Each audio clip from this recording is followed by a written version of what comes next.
You're listening to BQN. Assimilate the audio.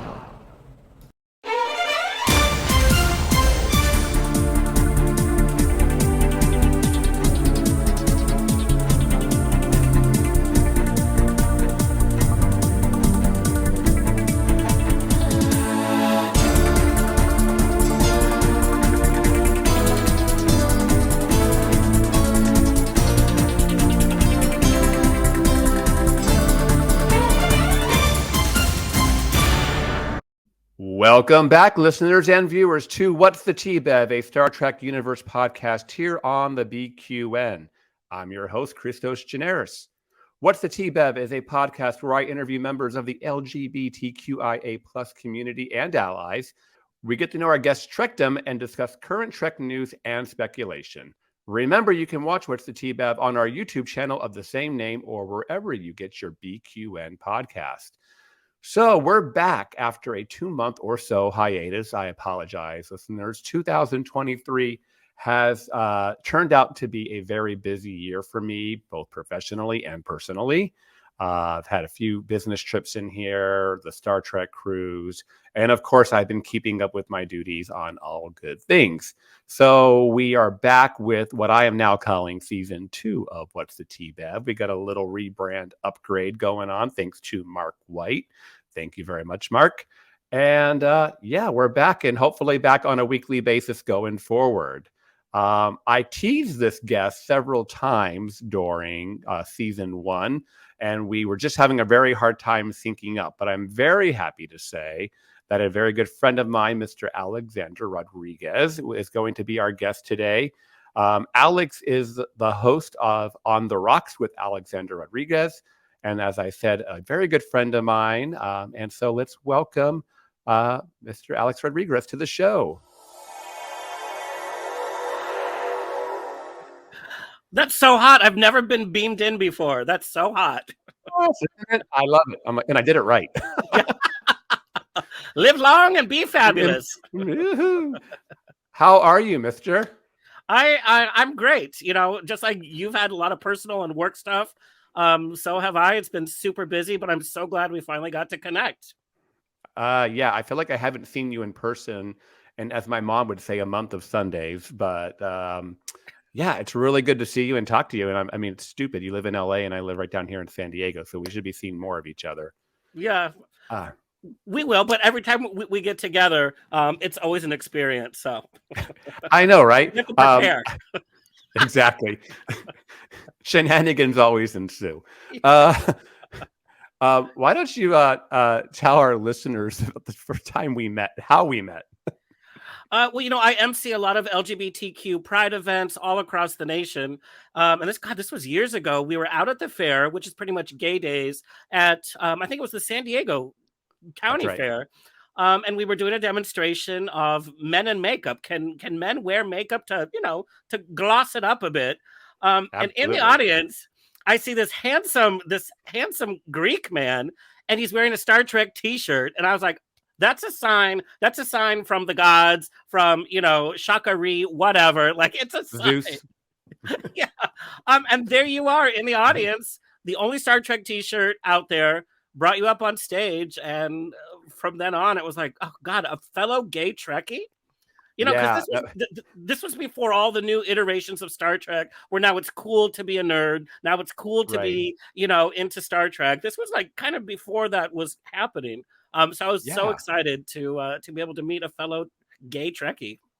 Yeah, I don't even think disco was on yet. But the funny part was my friends were razzing me all afternoon because you pulled me out of the audience, and your very handsome friend started put some makeup on me, and it's like, they're like, you were the last person in that audience that needed makeup. You're very fresh faced, you have perfect skin, and you didn't look tired. Now I use a little bit of that stuff here and there. You never know. You little zhuzhed up.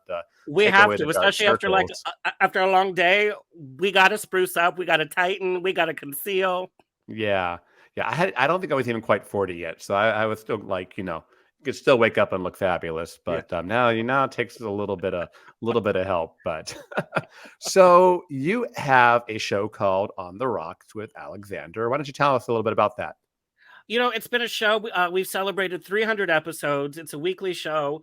We drink with celebrities, and we're talking celebrities from all walks of life: Bravo TV, classic Hollywood, Broadway people, Grammy award-winning musicians. And I've had the benefit of being able to interview a number of personalities from the Star Trek universe. And I had Yes. the benefit of co-hosting with you. We talked to Jonathan Yes. Del Arco, who, of course, reprised his role in Picard. But that was super fun. That was a ton of fun to do. And I got to say, I think it was like, I think maybe I had done a guest stint on a podcast or something like that. So when I came on your show and we were doing this whole like video thing, I was like, I was like, hey, just, jump in the swimming pool, sink or swim, It was The a lot vodka of fun though. helps. Yeah. The vodka did help. Yes. Vodka helps Um, everything. it sure does. And no, I could use some right now, but that's later.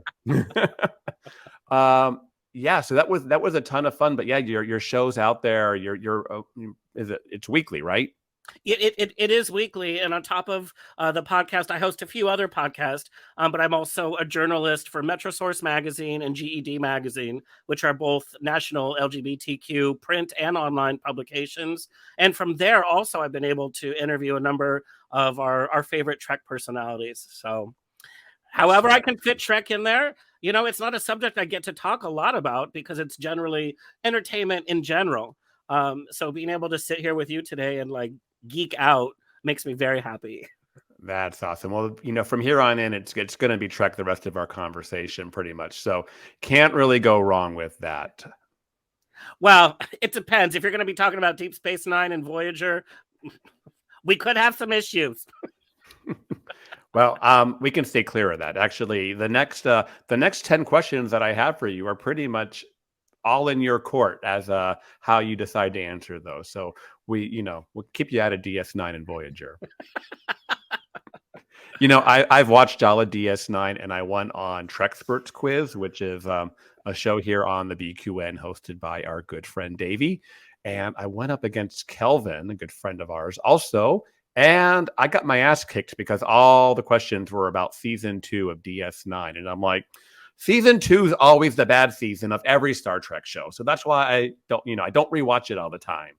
But, even when you think you've seen something, you can Yeah, still surprise what you don't know. 100%, 100%. All right. So with that, we're going to jump into Trekking to Know You. I feel like I need some sort of transition for that or something. Here.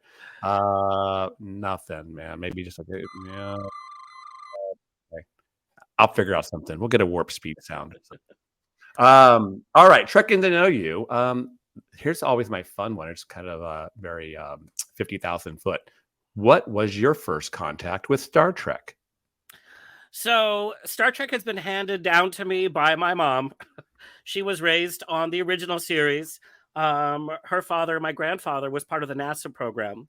So Star Trek was like the only show that the family could all sit and watch because it was about space and exploration, which my grandfather was very much a part of. He was there in the control room for first steps on the moon, all of that kind of stuff. So Wow. Star Trek had like this family connection. It was the only time she got along with her brother was sitting there watching Star Trek. I know And that so my mom feeling. talks about like this original crew going back into the theaters. So the first exposure I had wasn't even the original TV show, it was the original crew movies. And the first one I saw in the theaters was Star Trek 3. And these characters bigger than life, and seeing my mom so emotionally connected to this whole franchise that I was young, I was super young, I didn't really know about. Um, was just amazing. And so what our family tradition was, anytime a new Star Trek film, this carried over even to the Next Generation films when I was at work, but at school, the nurse would come in. There would be a knock at the classroom door and be like, oh, there's a family emergency. Because my mom would take the day off of work and we would go see the first showing of whatever Star Trek film had come out. And so that was always such a special time for us. We celebrated every single new movie together. The first showing on that Friday, so it was more than just Trek. It was about family bonding. It was about uh, having that Tradition. crew as my family. Yeah. So Yeah. I became a super, super nerd with the original cast, and I went back and watched the original shows, but I'm an original series movie baby. Like that is my jam. I can totally relate. That is definitely my first indoctrination into Star Trek, and then on to everything else that followed. Awesome. Well, So what? Well, go when ahead. I have to tell you, when I was in the theater with my mom, and I was young, and I remember Star Trek 3. I'm not giving any spoiler alerts. You know, that's the destruction of the Enterprise. My mom You don't literally, say. the one of many, and the Next Generation was like, "Oh, let's do this in every film. That's fun." No, but my mom literally got up and shouted, like she it was so emotional for her. She literally got up and was like, "No!" And then she burst into tears, and it was like, wow, that's how much of a connection she had with Star Trek. And then it inherited that same kind of emotional connection. I hear you. And we always say the ship is a character just as much as everybody else. It's home. It's home, 100%. Yeah, yeah. Oh, what a great tradition to have! Like that's Yeah. awesome. Um, what's your favorite Trek series? Well, it's gonna be series. I'm gonna give it. Well, God, that's such a difficult question. Because I like certain seasons. Right now, I'm geeking all over Picard, but it wasn't that for season 1 or 2. I was not a Picardian. But for this season, this kind of makes it my favorite kind of TV series. Yes. As much as I love the original crew, for me, it was about the movies. The original series, you go back and watch, and you see the little the seams showing, so to speak. But I think this last season of Picard has nailed it right on the head. It's brought back everything that we love of all the Trek series and put it into one, even down to the music. Yeah. I mean, I'm really sold, and I'll tell you, I was not a fan of Picard season 2. It was a struggle to finish watching that season. I hear. I feel like the show's progressively gotten better, but like if two was like if one was just like, okay, this was good, and I had my moments where I was really happy, and other moments I'm like I kind of cringed, like Yes. 105 of the same ships showing up, cut and paste in the last episode, and 2 had some significant improvements, but I felt like 2 was like, okay, episodes 1, 2, and 10 were the good episodes in season 2. Like when we were in space in current time or in that Confederation timeline, that was interesting. Yeah.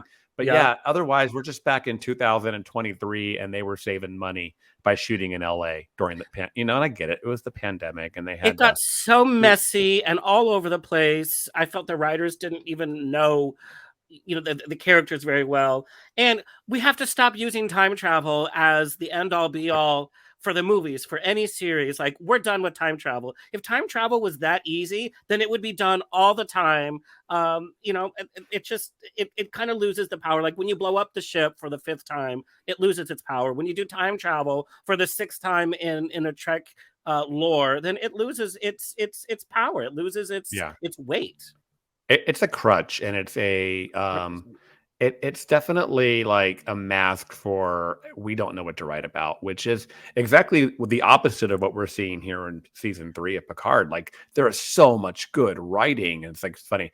I have several brothers, and my older brother is just like, yeah, it's awful, blah, blah, blah. And I'm like, that's because it's not pew, pew, pew every 5 seconds. Go watch Star Wars if that's what you want to see.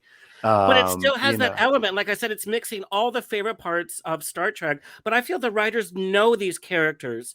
It's like coming home. And I even feel the chemistry with the actors is stronger than the last Next Generation film. I think everybody has had time away. I think Next Generation was like, let's get as much content as we can. Let's shove them into the movies, even with kind of weak scripts. And I don't think the cast really got to enjoy the whole process, especially during the final years. And I think for this season, they are enjoying being part of Trek. They're enjoying each other. They're enjoying the good script writing. They're enjoying new characters. This is Trek at its finest. Yeah, and there's I think a lot of reasons we're at that. I mean, first off, like showrunner Terry Matalas was very instrumental to this. He is a fanboy, just like us. He started out as a assistant, I believe, or a script or a runner on Voyager. I mean, talk about like working your way up. Became good friends with Jerry Ryan and other people, and worked on Enterprise. And worked on season 2 of Picard, but actually left early to go write this season. So he is a big fan. He knows these characters. He knows all this fan servicey stuff that we've gotten this season, but he knows the characters. That coupled with what we're not trying to jam 26 episodes into a year. They're doing 10 good episodes, not Very good. not 26 episodes and maybe 10 are great. Like if you go back at a lot of seasons of TNG, there's a few stinkers. Even in season 6 and 7, there's some stinkers in there. And on top of that, it's like you said, just like really letting these characters marinate, and they got input from the actors. They talked to Gates McFadden and LeVar Burton and Michael Dorn and all of them to say, hey, where do you think your character would be? And they had input. It's been revealed that they didn't have the final say, but they did have a lot of input in where they thought their character should be now. And I think we're seeing, the fruition of all that hard work. And I don't know if it's because I'm getting older that I like comfort in things that have not changed. The older I get, the more I hate change, even like moving or packing or whatever. It's so nice to be involved in a Trek era that they're not trying to do something different. Like Discovery went off the rails. Strange New Worlds it's good, but they're trying to redo what we've known. We're in this season of Picard, we're hearing the same sound effects. We're seeing the same kind of visuals that we loved about the Next Generation. And it's like coming home in a certain way. And let's just face it, every actor looks amazing, not only for their age, but for the Star Trek journey. They look fantastic. Yeah. Who was I talking with this the other day? It's like, most of the actors are over 70 now. Yeah. Some closer to 75, and obviously Patrick Stewart into his 80s. Yeah. And it's funny how you watch it, and normally we would be so ageist to be, they're over the hill, they're too old, they're, hang it up already. You look desperate. It does not come across that way at all. I totally believe, Riker taking his phaser in episode 6 and, going after the Starfleet security guys so that they can escape from the Daystrom station. I'm like, yes, I totally believe Riker as an action hero. And who do you say that for? I mean, except Sylvester Stallone or. Well, it's funny. I think like Patrick Stewart seems younger in this season than he has for the first 2 seasons. Yeah. And I still love that they're still figuring out their characters too. In the last episode that I saw, when Riker and Picard kind of had that moment together, and we see the struggles that Riker has had as a man, as a father. Yeah. And then to see them kind of fighting on the bridge when he tells Picard to leave the bridge, these characters are still evolving. And that's what I love. We're not just seeing a copy and paste version of their characters from the original Next Generation series. We see these as fully evolved people. And the older we get, the more we're evolved in terms of our familiar relationships, in terms of the way we look at life is so different. And that's what I really appreciate, that we're seeing complex characters. We're not just seeing, I think some of the other Trek series, it's like, let's just get a black and white version of a character or an archetype that we think that we need to fill the checklist. This is not that at all. Yeah. Like even like you're going back to what you're saying about Riker, him being damaged because, his son Thad had died and prior to season 1, but we did get that backstory. Right. And there's also a Star Trek Picard tie-in novel called Dark Veil, where we get a lot of that story about him as well.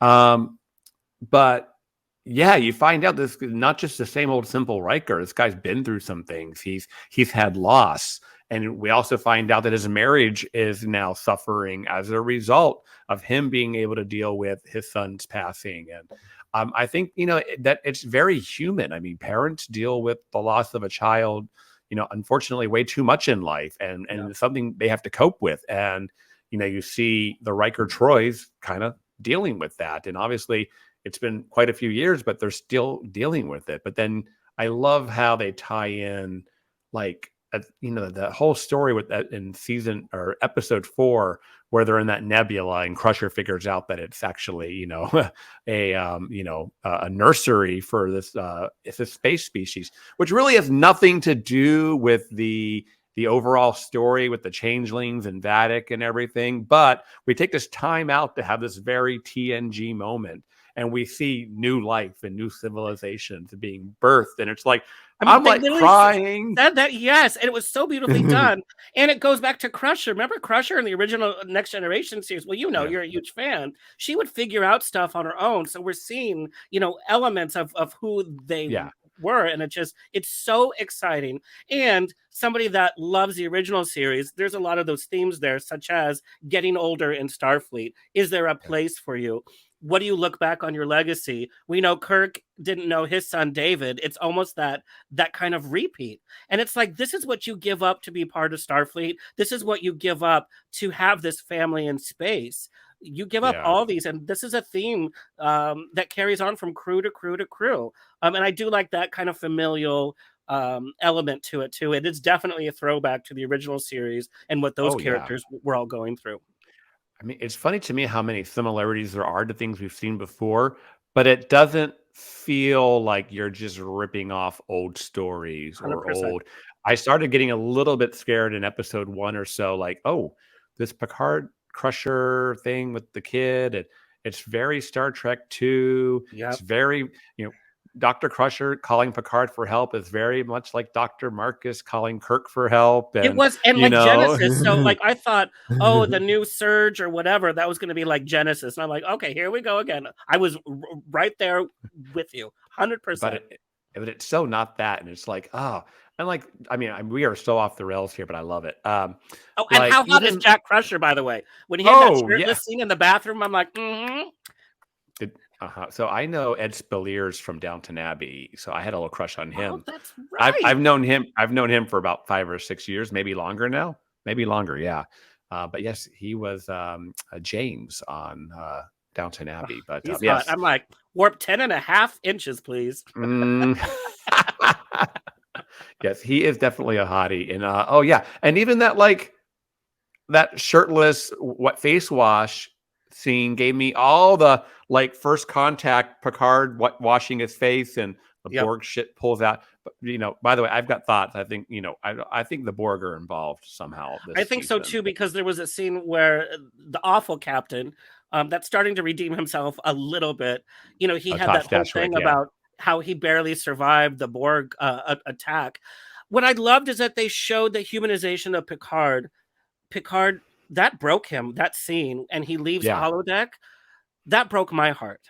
Yeah. We saw Picard as kind of like broken person, and I thought that was, again, giving him a complex side to his character, somebody that's been through so much. Yeah, I mean, that was something TNG didn't do enough of. It was so very much story of the week, so we never 100%.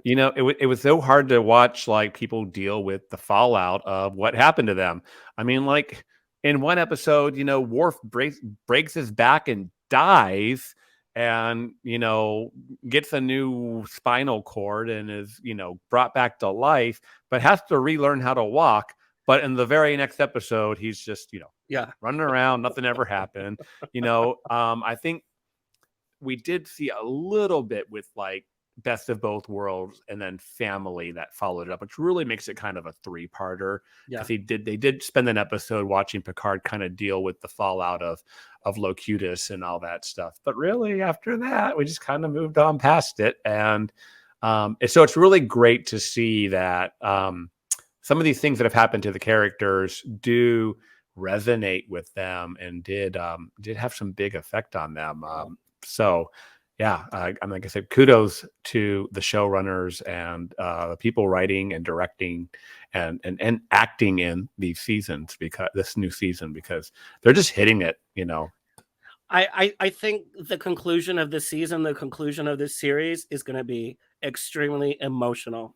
I'm not sure if I'm ready for that emotional kind of goodbye. There's rumors that things will still continue with some of the characters, but for this crew together, this is the end. And to me, that's very sad, especially with everything going on in our nation, especially towards the LGBTQ community. We've always had the family of Star Trek to escape to. So to say goodbye to that, I think it's going to be difficult for a number of us. Yeah. I mean, I feel like you're right. It will be goodbye to the TNG7, at least Yeah. all of them together. I've got some, even just the last few days, Akiva Goldsmith has teased that announcements are coming. I think they're coming on First Contact Day, which Everybody's is saying that. April Yep. 5th. Yep. And I mean, Terry Matalas has come out and said that if they let him continue, he would continue with a show called Star Trek Legacy. And that would carry on from the storyline that we're in right now. And the Sydney LaForges and Jack Crushers, and maybe even some of our legacy characters here and there. I'd love to see a Captain Seven show, or I love the Titan. I mean, do you like the Titan? I mean, just as a ship, Sexy, it's sleek, sexy. Star Yeah, Trekky. yeah. Anyways, we'll talk more about Picard Yeah. soon, Okay. folks. But there's just so you know what I haven't been on. Honestly, I've been so busy. This is my first What's the Tea Bev episode since Picard started airing, and anybody who's been listening knows my anticipation was huge. So, but I have been talking about it a little bit on All Good Things and on an episode of Infinite Diversity here on the network too. So, but yeah, we're making up for lost ground, folks. All right, kind of jumping back into our questions. Do you have a favorite episode of Star Trek overall? Yeah, not movie, but episode. Oh God. Don't worry about titles. I can help you with that. I would have to say it was the Locutus Borg cliffhanger. Because, like you said, it was very much show of the week. Yep. And I was at that prime age. I mean, I was into it. That's when I started collecting like the uniforms and the toys. That's when I started getting bullied at school for being into Star Trek as well, because I became like an uber nerd. And it was, like I said, it wasn't cool like it is now. And so not only was I always finding that, Star Trek was really my escape for many, many ways. And I remember that season in particular, I was so into that season. And they were like carrying this very powerful storyline. And I remember it was kind of like the first big cliffhanger that I had seen in real time. The fact that I had to wait months for the next really affected me. I felt a little lost. I was scared. I didn't know what the hell was going on. It was extremely exciting. And then you saw the crew really come together. But it was that first kind of cliffhanger that really affected me, because it wasn't like I was looking at the series, the original movies that I had seen over and over. This was real time. Yeah, it's Best of Both Worlds Part 1.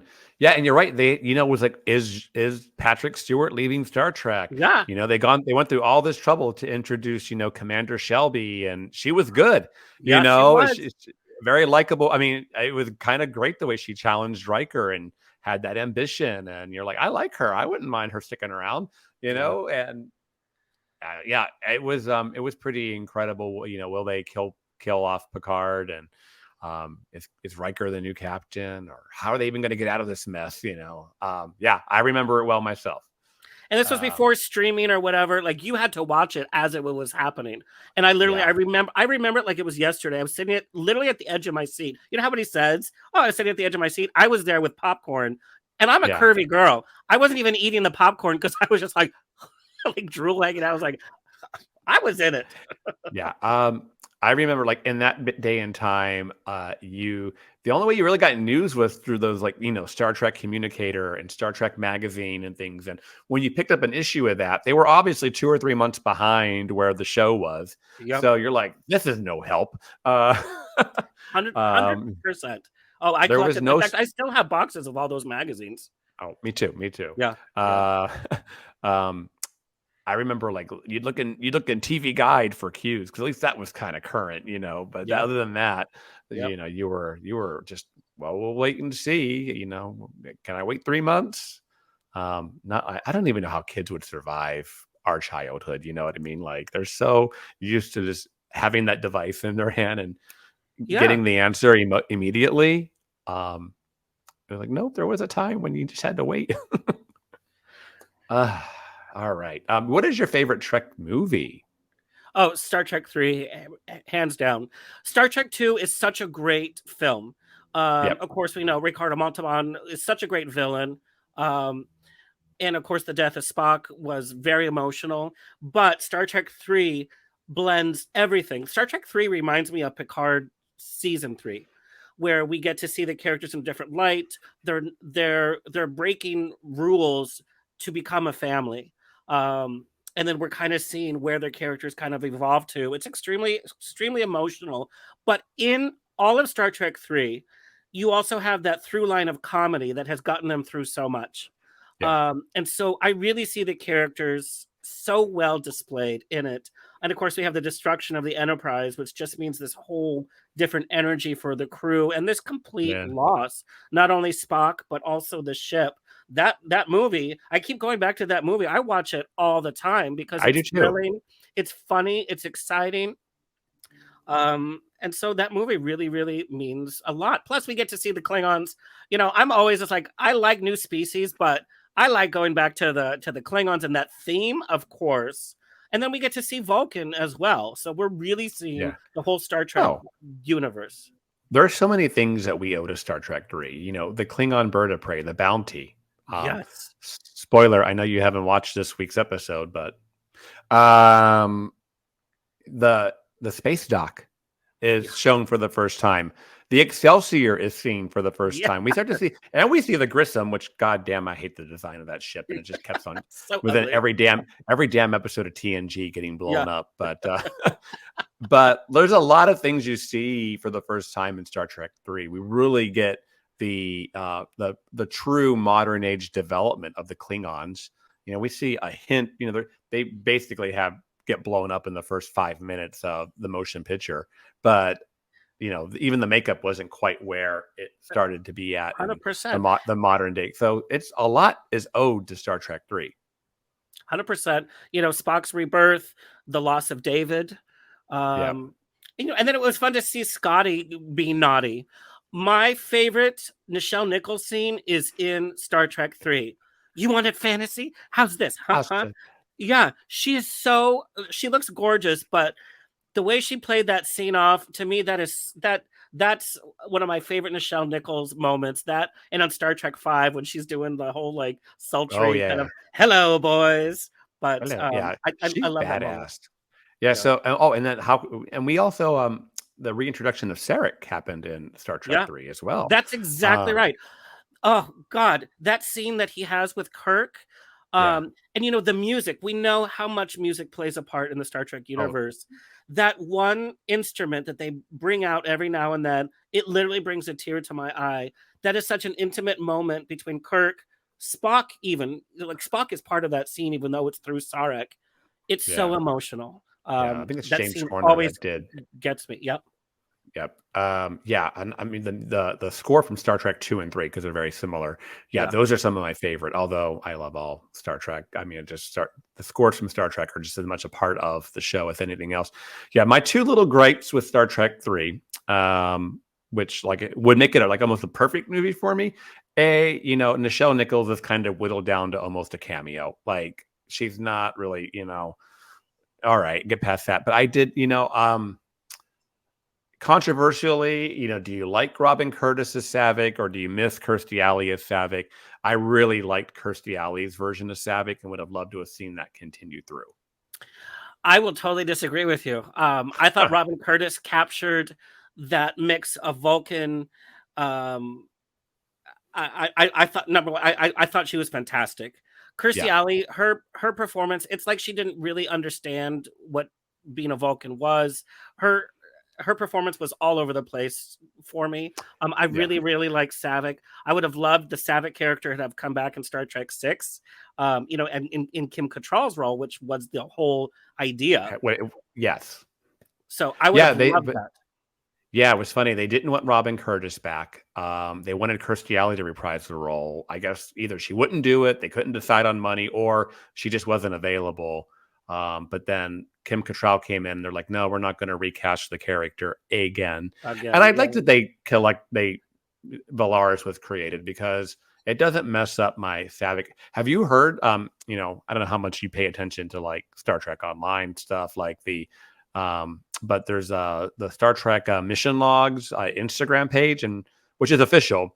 And right before they launched the season of Picard 3, they gave this whole history of the Titan. So there are now 3 ships named Titan, right?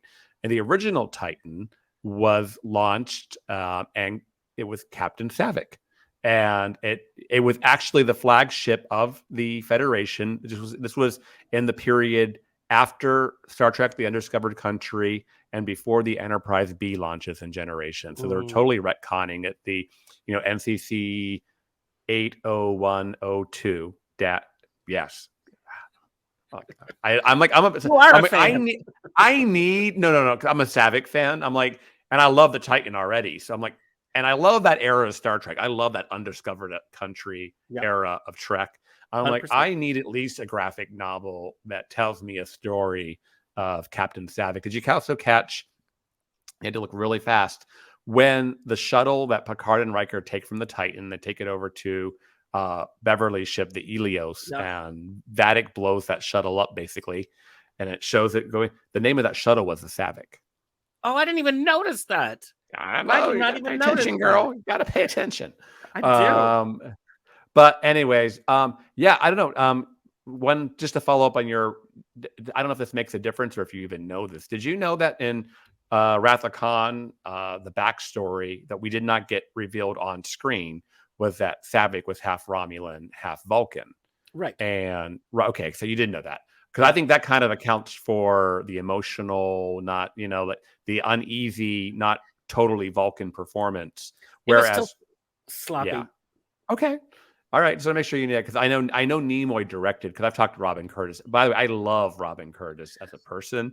If you ever get a chance to talk to her at a con, she's fantastic. Yeah. She is a great lady. But yeah, she talks about being directed to play that role by Leonard Nimoy as straight Vulcan. So, and I mean, to be directed by Leonard Nimoy, I guess you really can't mess that up. But like I said, I do like the performance. It's just different. But I enjoy it. And and I forgot where I heard this, but Savick and Spock were supposed to have had a kid together. When they did Ponfar on Genesis, she was supposed to have gotten pregnant. That's cut out of Star Trek 4. Yeah. I mean, that's very, very interesting. I would love to see a Spock Jr. running around. Yeah. Yeah. There's a whole they have these books, the autobiographies. They're really amazing. There's the autobiography of James T. Kirk. Then there was the autobiography of Jean-Luc Picard, which you have to kind of throw out now because, believe it or not, it was written before the Picard series. Yeah. And I mean, it had him married Beverly. There's even a mock-up of their wedding invitation. It's really kind of funny. So you have to throw his out. Then there was the autobiography of Catherine Janeway, which is the best book of that series. And if you ever listen to the audio, it's amazing. But now there's the autobiography of Spock, and it is read by, there's not an audiobook, but there's a whole, in the book, he has a whole chapter about his relationship with Savick. So, I mean, Savick fans, that's fascinating to me. And, if there's more storylines or more iterations, maybe we're going to see some more of that. One of my favorite novels, because I used to read all the novels as they would come out from the Next Generation crew and the original series crew. The best novel, if you haven't read it, is called Kobayashi Maru, and it's about the original series, and it's about Sulu's past growing up. It's about Chekhov's past. It's about Uhura. And it follows them into their family when they were young, when they were in Starfleet. And the story is so well put together. And then it tells how each of them got through the Kobayashi Maru. It's such a great, juicy novel. I know of the novel. I mean, I will go track it down now. It's I have really seen good. it before. It's really, really good. Awesome. So, well, I love going through these questions. It brings up so much interesting stuff. Favorite movie? Who's your favorite character? Okay. Like I said, I'm an original series fanatic. And it was funny. I was having this conversation literally yesterday. I love Captain Kirk because he was the first kind of like superhero in Star Trek that we knew. But it's funny. And, I've been to the conventions where William Shatner has been there. And, I interview a lot of celebrities. He's somebody that I don't think I would want to sit down and interview or spend time with. Like, you don't want to meet your hero.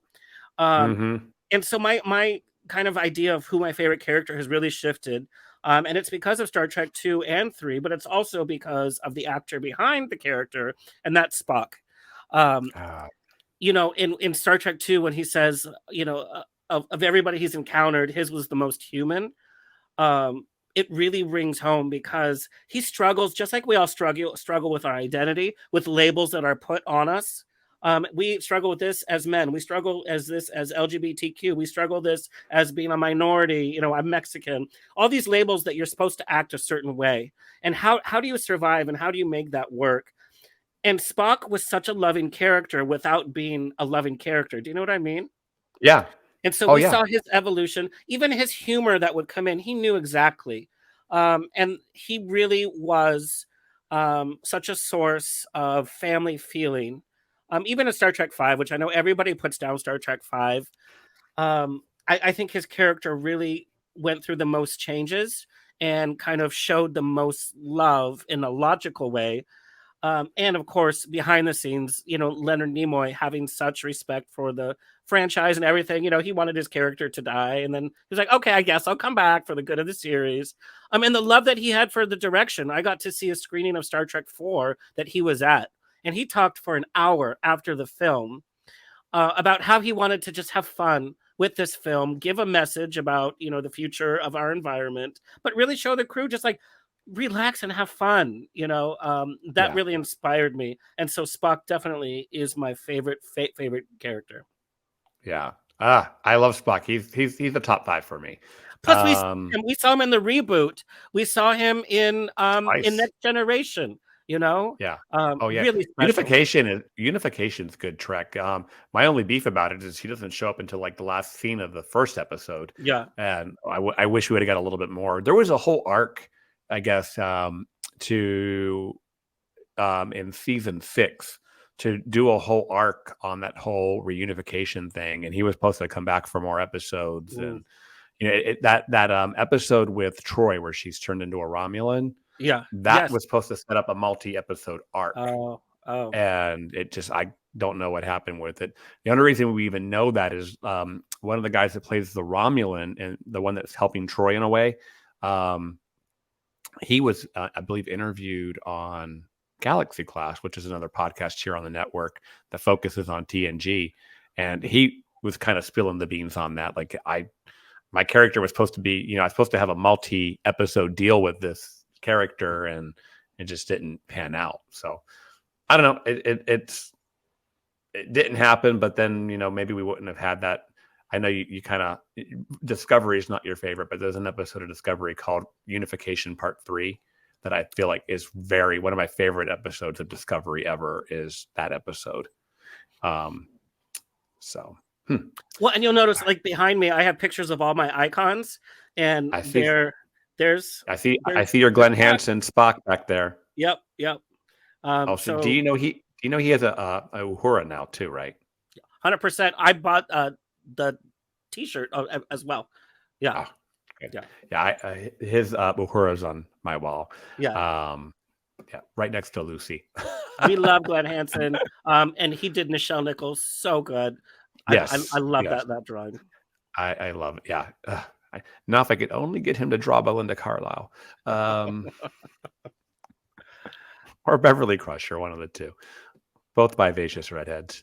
Oh, well, you may have indirectly answered this. Let's say, who is your favorite captain? Spock technically was a captain, but is there an overall captain? Captain Kirk. Yeah. 100%, hands down, Captain Kirk. I mean, he was a bad boy. He was, you know, a womanizer. But again, he was the head of that family. He's the spirit. I think that kind of Captain Kirk energy has been the spirit of all the other captains after that. And we know every captain is always compared to him, but he's just the best, especially everything that he went through in Star Trek II and Star Trek III. I think his death was one of the worst deaths in Star Trek universe ever. I don't know who greenlit that. I mean, I tell you, I was so mad. I almost walked out of the theater in Generations because it pissed me off that they did his character so dirty with such a lame. I can't even get over it. No, but he's my favorite captain. And that awful joke about Kirk being killed by the bridge. Yeah. Yeah. Well, I know you haven't seen episode 6 yet of Picard, but there's a little nod in there. you could get to look forward to that. I'm literally gonna as soon as we're done, I'm literally gonna go watch it. I almost did. I should have just said, "Hey, we'll do this in an hour. Go watch it first." I might have been, but all right. Moving on. Oh, this is a fun one. This is a very gay one. Who is your favorite Star Trek crush? God, this is gonna sound like I'm such a creeper. I thought Wesley Crusher was so hot. But it's because I was kind of like the same age as him watching yeah. Next Generation. And it was the first time I kind of felt like, what's that feeling I'm feeling? Why am I Yeah. staring? Why do I think he's so handsome? And it was kind of when that sexuality was kind of first kind of appearing. So I would say that he was my first Star Trek crush. I would say now though, it's definitely Spock in Discovery. God, he is sexy. Sexy, sexy, sexy. I got a hug by him. So yeah, no, yeah. I mean the way that they did his body, which makes sense. Ethan Peck. Yeah, Ethan Peck. Of course, we know he's the grandson of Gregory Peck, and you can kind of hear that inflection in his voice too. But it makes sense that Spock would be very into fitness and keeping his body logically ready for action. But I love how they've kind of built up the sexuality with him. Yeah. Oh yeah. I even was it an episode I was just watching, Amok Time, which is the one where he's it's the one where him and T'Pring switch bodies. Yeah. But in the beginning of that, it's a total homage back to Amok Time. Yeah. And it's like human Spock is fighting Vulcan Spock, and because it's split, and you kind of get to see Ethan Peck just as a human and as in his uniform and everything. So I was noticing that. Well, and even for our community, especially now, we're being told even talking about sexuality is bad. Our sexuality as a gay man is bad. Don't talk about it, hide it, whatever. It's like, no, sexuality is part of everybody on this planet. So we should be talking about it. Did you see yesterday a frickin' principal in Florida was fired for showing a picture of the Michelangelo to kids? Yeah. I mean, this is why shows like Star Trek are so important. I mean, literally a picture of a naked man, or a picture of a statue that is literally hundreds of years old. Geez, sorry. Hundreds of years old. It's a flaccid penis. It's not even erect. And I was just in Vegas for work for a week, staying at Caesar's Palace. There's a frickin', 20-foot version of it in Caesar's Palace. And right there. And trust me, there's way too many kids running around Vegas anyway. And they're seeing it right there. But, you learned about it in school. What happened to art class? I mean, we used to have, Christos, Greek and Roman art. It's like midday for us right now. If we go turn on the TV, any kid could go turn on the TV. You're going to see sexuality on every single show, left and right, left and right. Who's picking these battles on the most ridiculous things? It's you want to see sexualization? Go watch WWE wrestling. 100%. Or what do you call it? MME, what the fuck do they call that shit? I don't watch it, but it's ironic. I've watched that sometimes in the barbershop, and it's on, and it's like, oh, yeah. If there wasn't for the blood, I'd be totally into these two hot guys wrestling. You know what I mean? They're wearing next to nothing. They're pulling their pants down. But then we have shows like The Bachelorette. You want to talk about grooming? So we're grooming young girls to think that they have to compete for a man's love in these ridiculous challenges.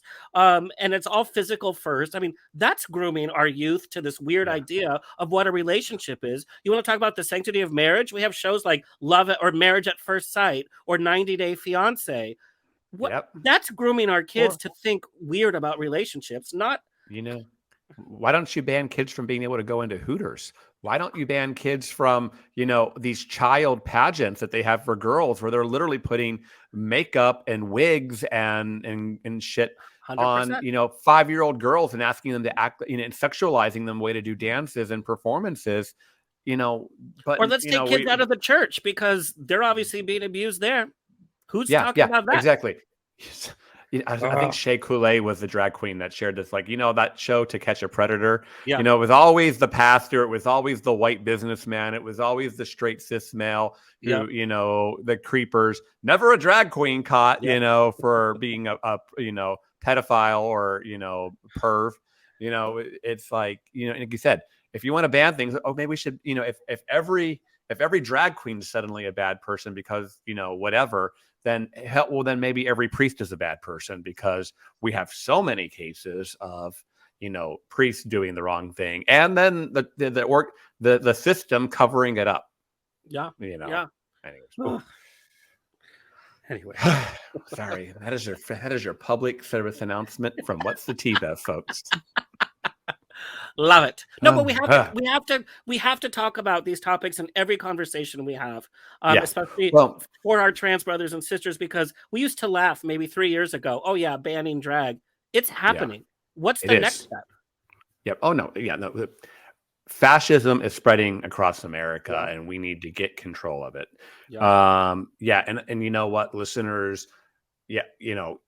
It is very important to be able to speak intelligently about this shit, because when it comes up, you need to be able to throw this stuff back at people, to be like, but, not like, 100%. because it's always, I mean, I don't know, get into a whole nother story there. But have Christy on from Infinite Diversity, and we can have a nice little talk about some of this stuff, because I know we share. She gets fired up like I do. Good. All right. We'll move on, but you never know if we'll fall back into this, folks. Yes. Here's a nice fluffy one. Favorite starship? It's the motion picture Enterprise. Motion pictures Star Trek II Enterprise. That one? Right there. That's the most beautiful. I love that painting that you have. That was a starship. And we say, oh my God, motion picture was so long, and they dwelt on the ship. Let me tell you how, my mom related it. Somebody who grew up on the original series, that watched every single rerun. They would play it at midnight, and she watched it all through college. And she said the amazing moment of seeing it on the big screen, seeing the new Enterprise. She says, as an actual fan, somebody who grew up with these characters, she said when she saw the motion picture, she just burst into tears because it looked so beautiful. And it was the new Trek. That ship is it's just beautiful. It's beautiful. It is. I would agree. And you're in for a little treat in the next episode too, that you're going to watch. Oh, good. There's a little. I think of what you just said. You're gonna have to text me after you watch it, or call. Favorite, let's see here. Favorite uniform. Do you have a favorite uniform design? Oh, yes. Asking this question again. I mean, I'm such the monster maroon, right? Yes, 100%. Yeah. With this coming down, and then the flap that would open, and the belt buckle. I just thought it looked sleek. It looked snazzy. It was so different. That's what I love. Yeah. And I thought everybody, the silhouette, you knew that was a Starfleet officer. I loved it so much. I'm not a huge fan of the Next Generation or Voyager or Deep Space Nine uniforms. Again, this Picard Series 3, you see how they've incorporated the flap over, which I just love. So, but it's the original series uniforms. I mean, that's a uniform. It is. And I even like the slightly updated version they put on Daddy Pike in the episode 10 of Strange New Worlds. Yeah. Very, very nice little, only a 10% change kind of thing, not a radical overhaul. Now, but in theory, would that uniform work? And I get where Next Generation, when they're on, when they're traveling around and they're fighting aliens, you have to be able to move. I don't know how comfortable those maroon uniforms would be, or how practical when you're always the collar. They're literally you're cinched in. Range of movement, I don't think would be great.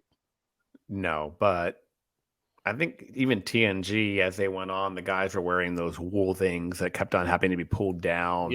I think the DS9/Voyager jumpsuits were probably the most, if you think about the most practical of the uniforms that we saw, because even then your shirt, you don't have to keep pulling your shirt down. Even the original series, it's, a 2-piece, and, Kirk went through how many shirts and yeah. But what I did love in Picard, when in this last season, when Riker let him have the con, and he sat in the captain's chair, and we heard the theme, and he tucked his jacket down. Picard maneuver. Yeah. My only diss on the current season of Picard and you can spin this however you want, but I'm a little, so I've been vegan for about 3 years now, a little bit longer. I've been vegan for multiple reasons, including, health reasons, environmental reasons, and honestly, I've always had a soft spot for animals, and I don't believe it's our place to abuse animals the way we do. So I'm a little disappointed to see this heavy use in these leather jackets that the crew is running around in, and you'll see only more of them as you watch today's episode, or and it's like everyone's got a leather jacket, and I know they can say, oh, it's synthetic, it was replicated, whatever, but yeah, but that jacket you're wearing to film in is most likely real leather, and it just kind of perpetuates the wrong ideas, I think. Like, it's just. I'm not so sure, because I know pleather is now easier to work with. It's easier to Yeah. purchase, especially Well, for budget. So it might not be real leather. I would be surprised to learn if it was actually real.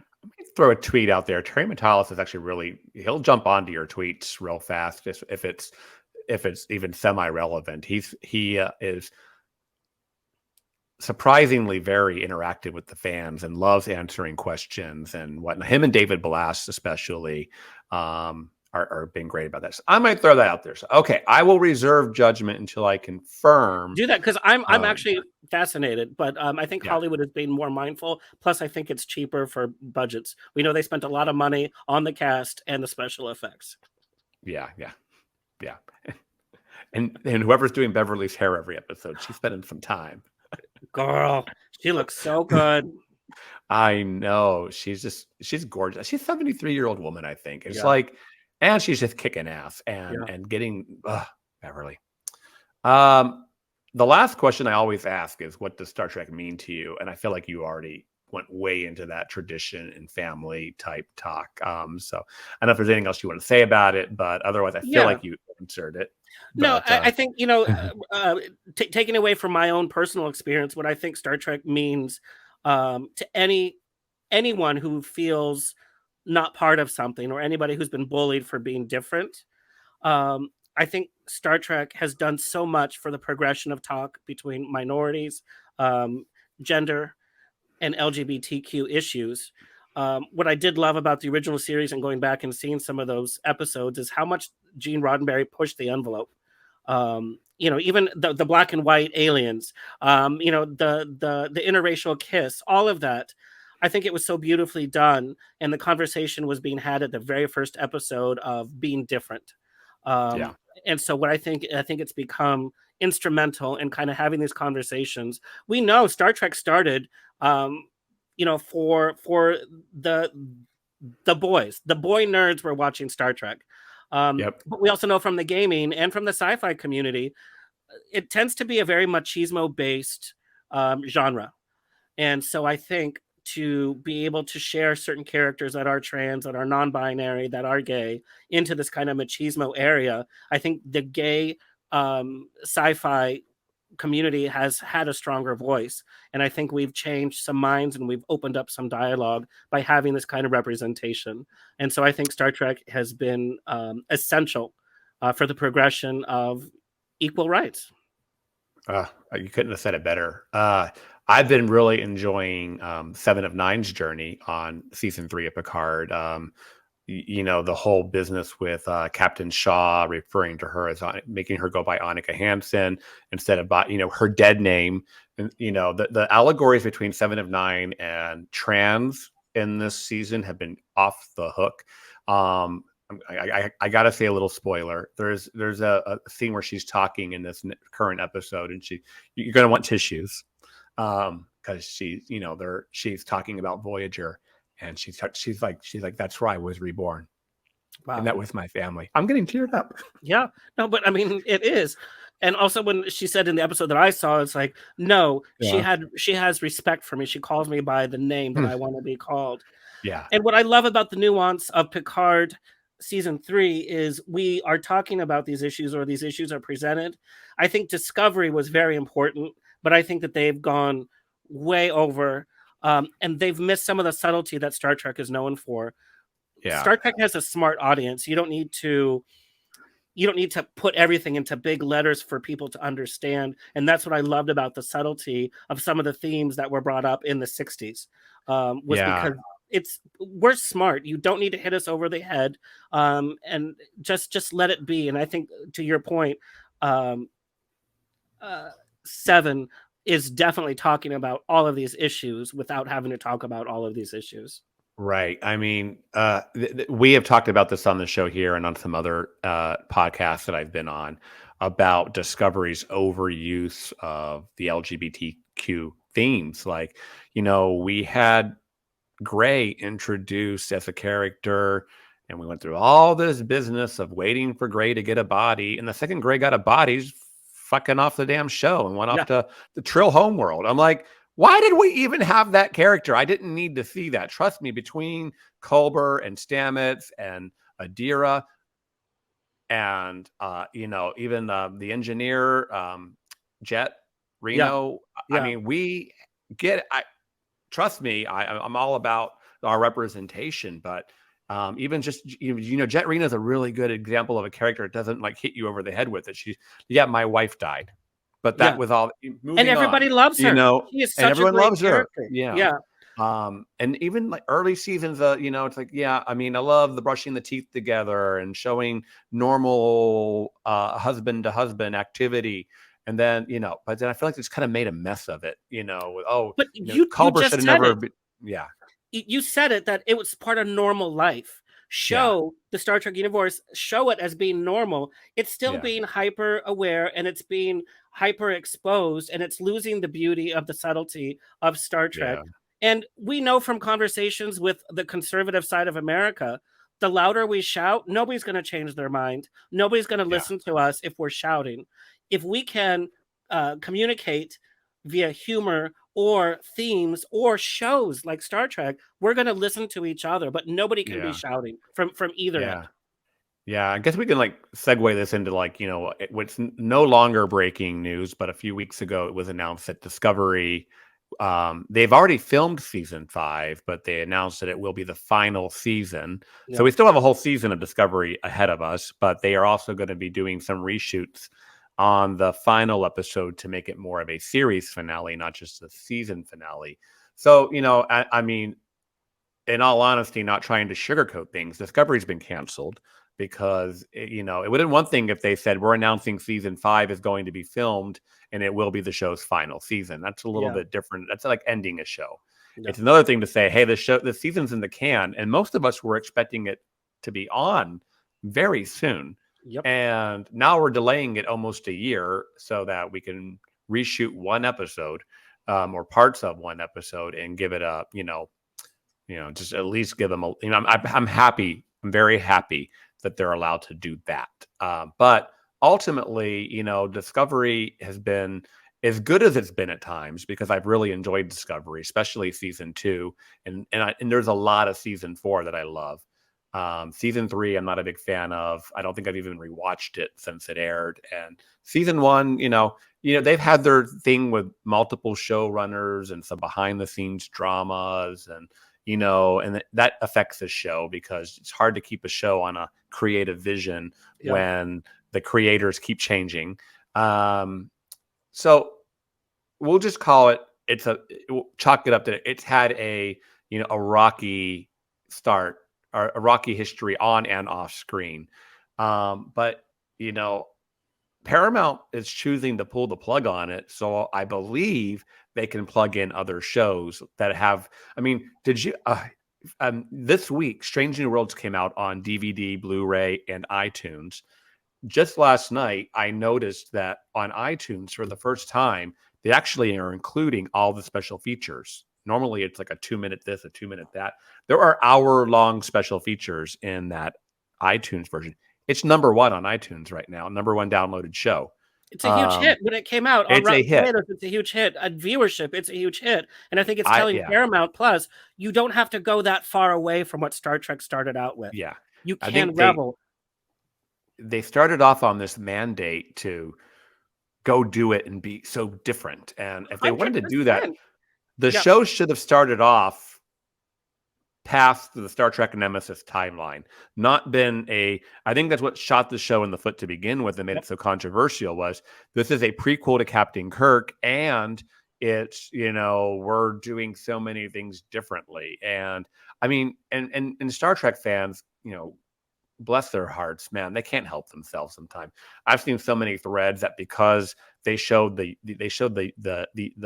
old school the USS New Jersey, which was a Constitution class TOS era, like the original Enterprise, but it looks like the old TOS Enterprise, not the Strange New Worlds Enterprise. Well, that just shows it's in a whole nother universe and it's not even in the Prime universe. I'm like, guys, you can't help yourselves. Just shut up. Do you realize how ridiculous you sound?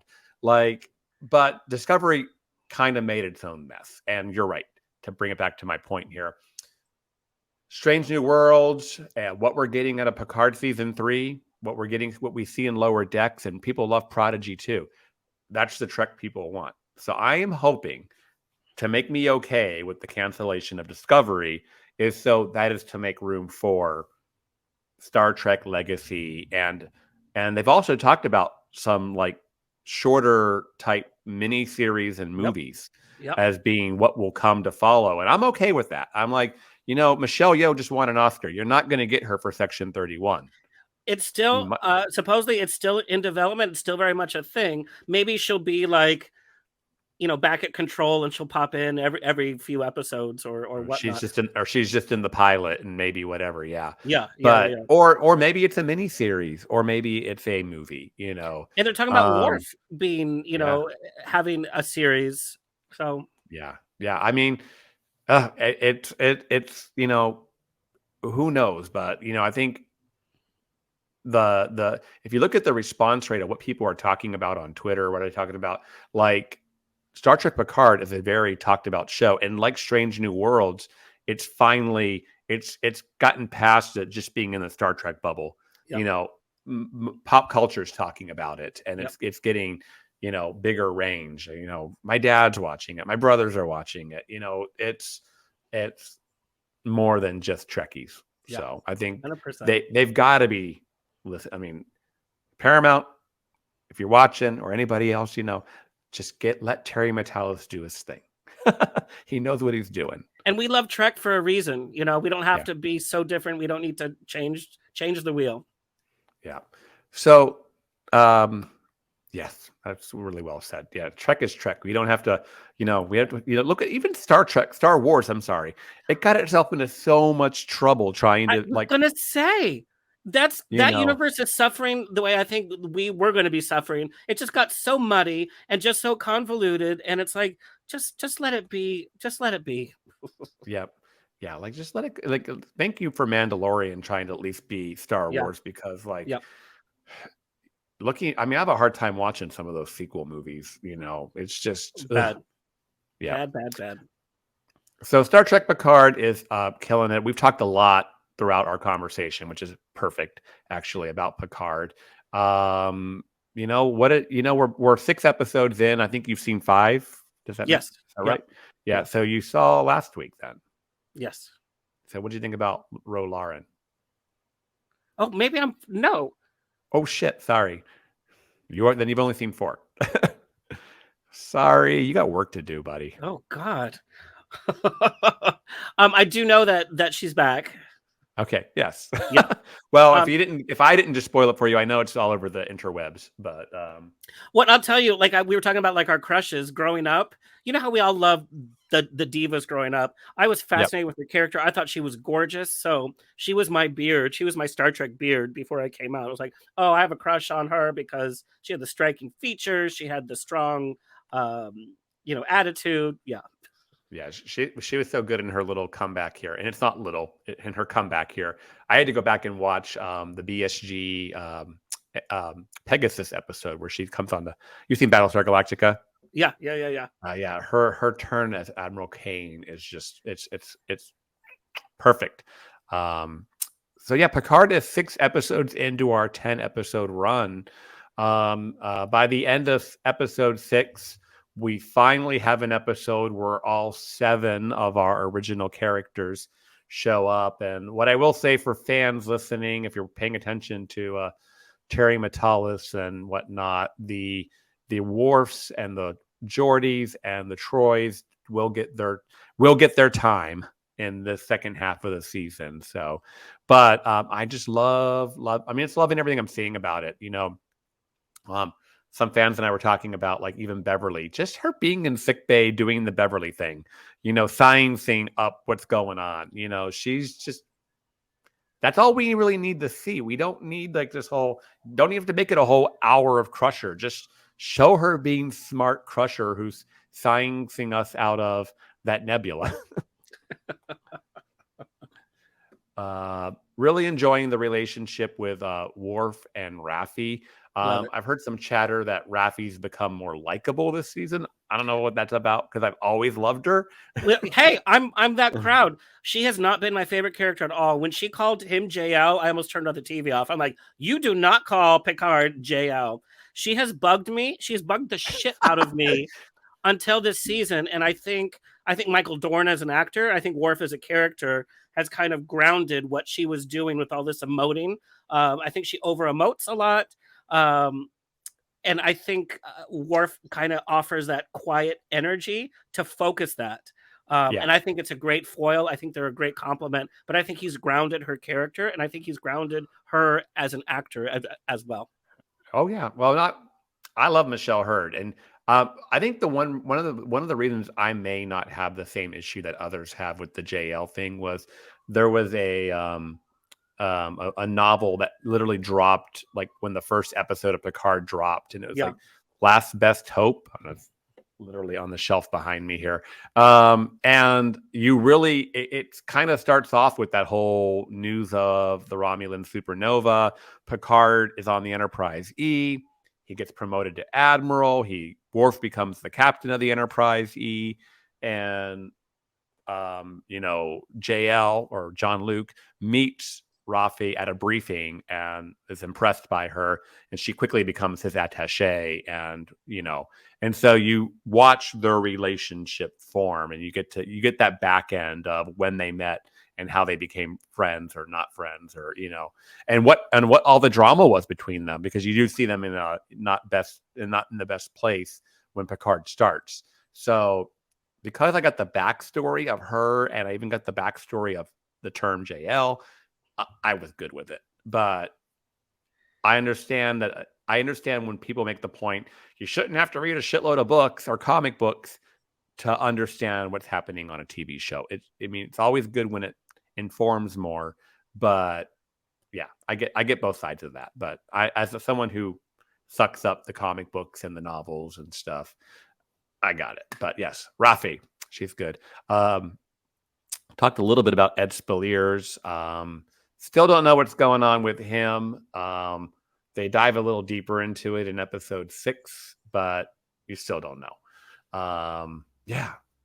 I don't know how much more I can really talk. I don't want to give away super, super duper spoilers for you. So I'm trying to keep my comments to the first 4 episodes or just the crap we've seen online and whatnot. But yeah, all in all, Picard's going really well for me. And I'm really liking, as we talked about, the direction of the season. 6 episodes in, I was telling some friends, I'm like, there hasn't even been a bad or even a so-so episode. Right. They're all really good. I mean, I think so far out of the 6 episodes, maybe episode 4 is my favorite. But that's like when all 6 episodes are hitting above the 95 percentile. You know what I mean? It's like, yeah, I can pick a favorite at 4 for now, but plus, I have to tell you, Amanda Plummer as this season's villain, amazing. She is nailing it on the head. She's everything that we love about a villain, but she's tweaked it. I think she's delicious in this role, like her dad was in Star Trek 6, like Ricardo Montalban. They eat up the scenery, and that is okay. Yeah, she's eating it up, and I still don't know everything that's going on with her, and that's what makes it really good. I mean, I still don't know, even after episode 6, I still don't know what's all her damage is. You know what I mean, or what her, there's something else going on. Like, what the fuck's going on with her hand? You know what I mean? And what's that all about? I do have one theory that I don't think the events of 5 or 6 come into play here too. I think the Borg have merged with the Changelings or something. I think there's something there. Hmm. And I think that when Jean-Luc knocked up Beverly, maybe he passed on some nanoprobes, and maybe Jack's got some Borg shit running in him. No, I 100% agree. The Borg is going to play a part because Seven is there, and her identity as a Borg has been talked about. Yep. We saw that whole bar incident about the Borg. I think you're 100% right. Yeah, but the Changelings are fundamentally changed, and they're different, and they even kill each other. So yeah, I want to know. I think something they've joined up forces, and one thing they did give away was like in Picard season 1, and we hear a little about it in season 2, is that the other Borg, there's 2 factions of the Borg. There's the Jurati Borgs from season 2 that are the good Borg, and then there's like the Borg that Janeway left in the Delta Quadrant as she like literally handed them an ass whooping in Endgame Voyager, and that was a detrimental back. They haven't quite been the same, and apparently they're such a quote unquote non-threat. On the other hand, so it would make sense that if they've found a way back, which is, hey, we've found a way to quasi assimilate changelings or something. That's my latest theory and speculation after episode 6, and like I said, not a lot of that is based on episode 5 and 6. So I'm gonna be so interested to hear from you after you watch these 2 episodes. I cannot wait. Definitely text me. I will. Just watch them back to back too. Just watch them back to back. Yeah. Awesome. And our last little bit of news, which makes this Trekkie very happy. Oh, sorry. Is the soundtrack has finally been announced. I think it's dropping digitally on April 20th and physically on May 12th. Through Lakeshore Records or something. Lakeshore, I think it is. The first edition of this through Lakeshore Records sold out yesterday. And because I was actually working in the middle of the day yesterday, I did not get my pre-order. And all I will say are all you assholes who ordered this, who don't even collect vinyl. I've got like the Lower Decks soundtrack on vinyl, and I've got Discovery soundtracks on vinyl. So F you guys who got this sold out. But I will really not get mad until after Monday, because Terry Metalis did say these will be available on Amazon come Monday for pre-order. And as long as I get one, I'll be chill. But if all you other people, just like collectors, jumped in there and got this when it's not even your jam to have vinyl, then screw you. That's my public service announcement. So, Alexandra, how do you feel about the soundtrack for season 6? Oh, it's gorgeous. It's gorgeous. We hear themes that we've heard from the original series films and Next Generation. It's a perfect mix.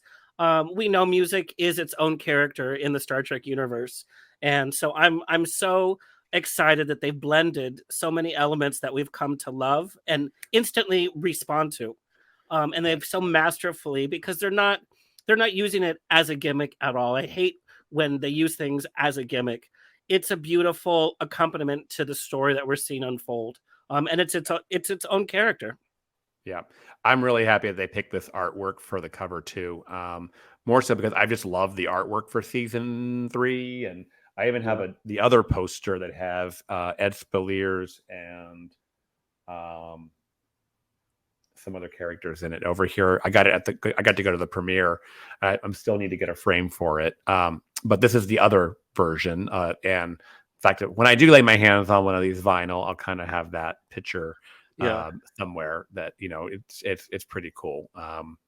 So yes. The music is like, the music and the ship are always just as much an important piece of Star Trek than just the cast and the story and the villains and whatnot. So I'm glad, Terry Metalis teased this vinyl release, and maybe that's why we're so mad at him, because he built some anticipation up for it.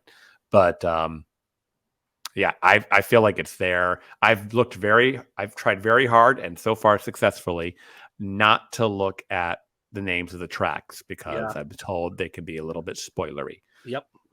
But and I will tell you, if you are digging the soundtrack so far, you also have some feelings after episodes 5 and 6. So I know you're like, these better be good, man. You've been building them up for the whole hour or so. I can't wait. I literally cannot wait. Yes. All right. All right. Cool. All right. Well, any final thoughts? This has been great to have you on for like the last hour, and we've been going for an hour and 20 minutes. So, Yeah. in pure What's the Tea Bev tradition, I can never do an episode in an hour. There's too much to talk about. There's so much richness to the subject matter, and like I said, what an honor to be able to talk about Star Trek for so long, because growing up as the only Trekkie in my class, being bullied, Yeah.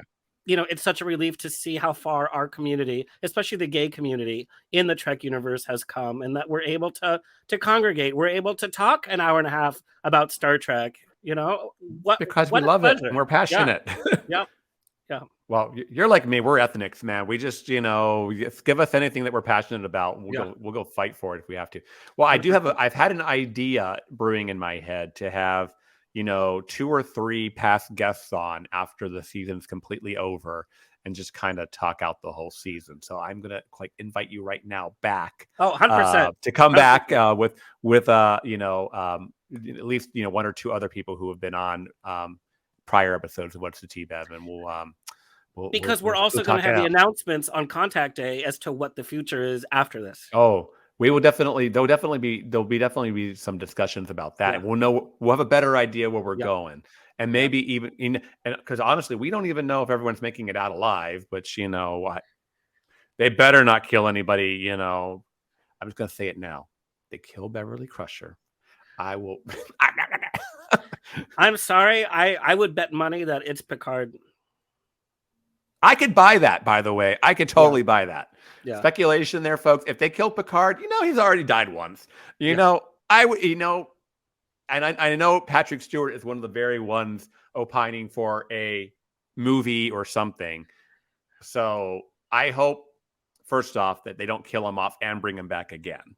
So if they kill him off, you got to keep him dead. That's my one rule. But I would be fine with the Gollum body of Picard that we have now as a true. I mean, the guy is 80 some years old. If you want to do it right, as long as they do it right, I'm fine. Not your.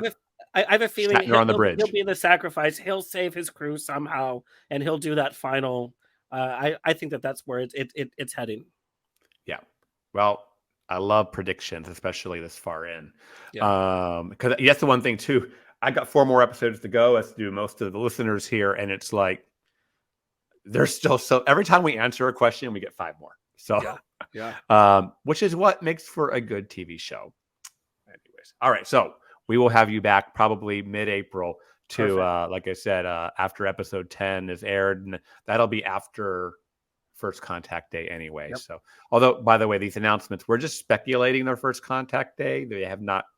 It just makes sense and lines up with tradition of what they normally do for that shit. So, Will Wheaton is talking about a very special guest on next week's Ready Room. So I have a feeling we're getting a major cameo in episode 7 or somebody that we did not know about. So who could that be? I know. Well, I mean, yeah, even if you watch episodes 5 and 6, you're still going to, I don't know. Who could that be? I have thoughts. I have said this before. I truly believe we will see Catherine Janeway live person in the last 4 episodes. I think that's 1,000% going to happen, because there are rumors that there's another live action show in the works that her character will be making an appearance. So maybe it's the handoff. Yep. I mean, something that, but. And we know she's been mentioned several times. Tasha Yar is supposed to be somehow slightly involved, but we know that Denise wasn't invited to the premiere, which she was upset about. And I'm not sure she would be upset about not being invited if she wasn't some part of it. Yeah. I don't know. Stay tuned. So those are my 2 predictions, folks. Picard may die. And that Janeway will come. Janeway is showing up. Yeah. I'm getting old. Okay, let's see here. We would love to hear what you thought of today's episode and hope you'll join our Facebook group, the BQN Collective, to continue our discussion there. You can also tweet your thoughts to @What'sTheTeaBev or leave a comment on YouTube if you are watching this episode. Please follow the network on Twitter and Instagram at BQN Podcasts. Don't forget all of our other great shows on BQN Podcasts, like Galaxy Class, All Good Things, Union Federation, Infinite Diversity, Mickey's Marvels, Trexperts, and History with the Zalagis, not to be confused with Mysteries with the Zalagis, which is my headcanon show that still needs to happen. Chrissy DeClerc to Zalagi. So, Alexander, where can people find you? Find me on Instagram. Alexander is on air. Or check out my podcast, and everything about me is on OnTheRocksRadioShow.com. Please hit like and the subscribe button here on YouTube, Apple Podcasts, or wherever you get your podcasts, and leave us a star rating and written review. That helps others find the show. At this time, we'd like to thank our associate producers, Davey Willett and Matt Harker. If you'd like to help us keep all our shows coming to you each week, you can become a patron of the network on Patreon. Join the Hive to enjoy It's Green, Amy's Math Moments, and other network perks. With a monthly subscription of $5 or more, you can join our meetings on the Hive Mind, meetings of the Hive Mind, or on the Hive Mind, on the second Saturday of each month. Visit patreon.com/BQN to get all the details and watch your messages. Well, Alexander, thank you again for coming in today. This has been amazing. I always enjoy the show most when it's just like talking to a good old friend, and which I am. So yes, you are. Thank you so much for the opportunity, and thanks for doing the show. Like I said, it's so important to have people like you out there talking and keeping that conversation going. Oh, thank you again, and thank you for listening and watching. We hope you'll join us next time for more tea on What's the Tea Bev. Live long and prosper.